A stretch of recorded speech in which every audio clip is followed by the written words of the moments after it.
નમસ્કાર દર્શક મિત્રો, આજે આપણે એક એવા દંપતીનો ઇન્ટરવ્યુ લેવા માટે જઈ રહ્યા છે કે જેમને ત્યાં ઘણા વર્ષો પછી સંતાનની પ્રાપ્તિ થાય છે.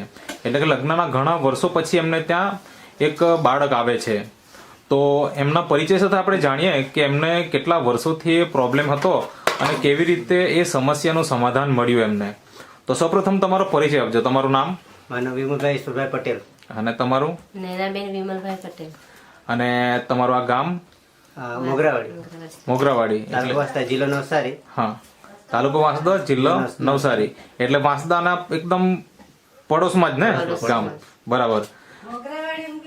હા, હવે મને એ જણાવો કે આ તમને બાળક જે નહોતું એવું કેટલા વર્ષથી સમસ્યા હતી? મતલબ લગ્ન કયા વર્ષે થયેલા તમારા? 2010 માં થયેલા. 2010 માં થયેલા. અને બાળક કયા વર્ષે આવ્યું? 2021 માં. 2021 માં. એટલે કમસે કમ 11 વર્ષ તો ખરા એમ, બરાબર ને? તો 11 વર્ષથી તમને બાળક નહોતું. હવે સ્વાભાવિક છે કે લગ્નના 1 વર્ષ થાય, 2 વર્ષ થાય એટલે બધાને અપેક્ષા હોય કે એક બાળક આવે. તો જ્યારે 1.5-2 વર્ષ થઈ જતું હોય પણ બાળક ન હોય તો પરિવારના કોઈ સભ્યો કે પછી સગાવાલામાં આપણને કહેતા હોય કે કંઈક ટ્રીટમેન્ટ કરાવો એમ. તો તમે કોઈ ટ્રીટમેન્ટ ત્યાર પછી કોઈ ચાલુ કરેલી કે કેવું? હોસ્પિટલમાં ચાલુ કરેલું હતું. પછી ભગત મંદિર રોડ. એટલે હોસ્પિટલમાં એટલે કેટલી હોસ્પિટલમાં ગયેલા? 6-7 જેવું થઈ ગયા. 6-7 હોસ્પિટલ. અને મંદિરમાં? મંદિર તો કે બધા થઈ ગયા. મતલબ બધા જ ગામમાં? એવું 20-30 થઈ ગયા. ક્યાં ક્યાં સુધી ગયેલા? કેટલા દૂર ગયા? માલેગાંવ થી આપણે મહારાષ્ટ્ર. ઓહો, મતલબ મહારાષ્ટ્ર સુધી તમે જઈને આવેલા. અને હા, તો હવે તમને એનાથી મતલબ શું ફાયદો મળ્યો કે શું થયેલું એમ? આપણે મહિના રહેતા નહીં હતા. પેલી ને હોસ્પિટલમાં એમ કહેતા હતા કે કોથળી નબળી છે ને એના લીધે મિસ થયા કરતું છે. એટલે શરીરમાં ગર્ભી બહુ થતી. ગર્ભ ધારણ થઈ જતું હતું, પ્રેગ્નન્સી રહી જતી હતી. પણ ત્યાર પછી જે મતલબ 9 મહિના પછી આપણે ત્યાં બાળક આવે, બરાબર ને? તો ગર્ભ પડી જતો હતો, બરાબર ને? મિસકેરેજ થઈ જતું હતું. તો આવું કેટલી વખત થયેલું? 2 વખત થયેલું. 2 વખત? મતલબ 11 વર્ષમાં 2 વખત આ પ્રોબ્લેમ આવ્યો. મતલબ શું કહેતા હતા ડોક્ટર એના માટે? ગરમી બહુ રહેતી હતી, એટલે મહિના રહેતા નહીં હતા. હા હા. પછી જયારે રહેવા માંડ્યા ત્યારે મિસ થવા માંડી. ઓકે, તો આ સમસ્યા હતી. હવે તમને 11 વર્ષથી જયારે બાળકનો પ્રોબ્લેમ હોય, બાળક ન હોય, તો પરિવારમાં મતલબ એક ઓલું મનમાં હોય કે બાળક હોય તો સારું. તો તમને કેવું થતું આમ મનમાં? બહુ ખરાબ થતું હતું કે બધાને જોઈ જોઈને અમારે કેમ નથી. હા, બરાબર છે. આટલા દુઃખ બહુ થતું હતું. મંદિરમાં ગયા, પછી ડોક્ટરની દવા કરી પણ કોઈ રિઝલ્ટ મળતું નથી. બરાબર છે. તો અત્યારે તો આ તમારા ખોડામાં અહીંયા બાળક છે, તો શું નામ રાખ્યું પહેલા તો એ જણાવો. એનું હર્ષ રાખેલું છે. હર્ષ નામ. ઓકે, કેટલા મહિના થઈ ગયા કે વર્ષ થઈ ગયું? 1 વર્ષ ને 2 મહિના થયા છે. 1 વર્ષ ને 2 માસ થઈ ગયા, બરાબર. તો અત્યારે તો મતલબ તંદુરસ્ત છે અને મતલબ તોફાન પણ ચાલુ જ છે અત્યારે, આપણે જોઈ શકીએ. શાંતિથી નથી બેસી શકતા. તો મતલબ બહુ સારું બાળક છે.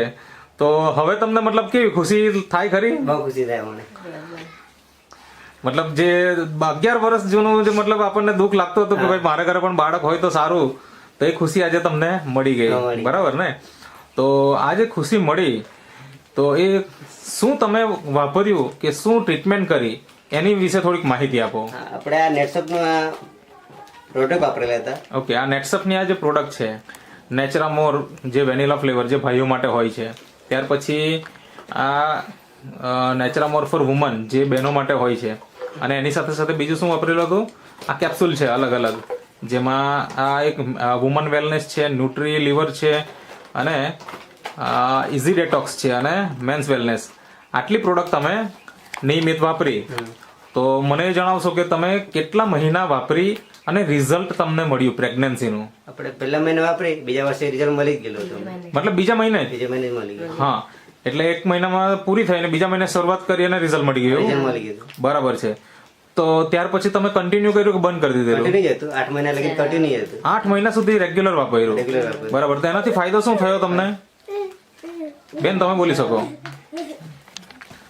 કારણ કે ઘણી બધી બહેનોને કેવું હોય કે પ્રેગ્નન્સી દરમિયાન ચક્કર આવવા, કમજોરી રહેવી, આવું ઘણું બધું પ્રોબ્લેમ આવતો હોય. તો તમને એવું પ્રેગ્નન્સી દરમિયાન કઈ પ્રોબ્લેમ આવેલા ખરા નાના મોટા? વામિટ થતી? એ તો નોર્મલ કહેવાય. બીજું કોઈ ચક્કર આવવું ને? ચક્કર કરાવે, એમ બહુ નહીં આવે, કરાવે, ચાલુ. હા, મતલબ જે વધારે પડતી તકલીફ નહોતી, થોડી થોડી સેજ તો નાની મોટી તો કોઈને પણ હોય, એ નોર્મલ કહેવાય, બરાબર ને? તો તમે 8 મહિના સુધી વાપર્યું, તો મને જણાવશો કે ડિલિવરી વખતે કેવું, નોર્મલ ડિલિવરી હતી કે નોર્મલ ડિલિવરી?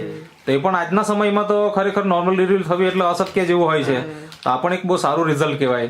અને આજે આ બાળકનો મતલબ 1 વર્ષ અને 2 માસ થઈ ગયા, એટલે કે ટોટલ 14 મહિના થઈ ગયા, અને બાળક એકદમ તંદુરસ્ત છે. અને તમે આ જોઈ શકો છો, શાંતિથી બેસતો નથી, બરાબર ને?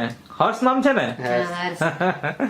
હા, તો તમને આ જે પ્રોડક્ટ છે નેટસફ કંપનીની, હવે આ તો કોઈ દવા નથી સ્પેશિયલ પ્રેગ્નન્સી માટેની, પણ તમારા જેવા ઘણા બધા દંપતીઓ વાપરી અને વાપર્યા પછીથી એમને રિઝલ્ટ મળી ગયું, એટલે લોકો આજે દવા તરીકે ઓળખે છે. બાકી આ એક ખોરાક છે, એક ન્યુટ્રાસ્યુટિકલ કહેવાય, એક ફૂડ સપ્લિમેન્ટ કહેવાય, બરાબર ને? જે વાપર્યા પછીથી આપણા શરીરની અંદર જે કંઈ ઉણપ હોય એ દૂર થઈ જાય, અને એના કારણે આપણે ત્યાં આવા રિઝલ્ટો મળે છે.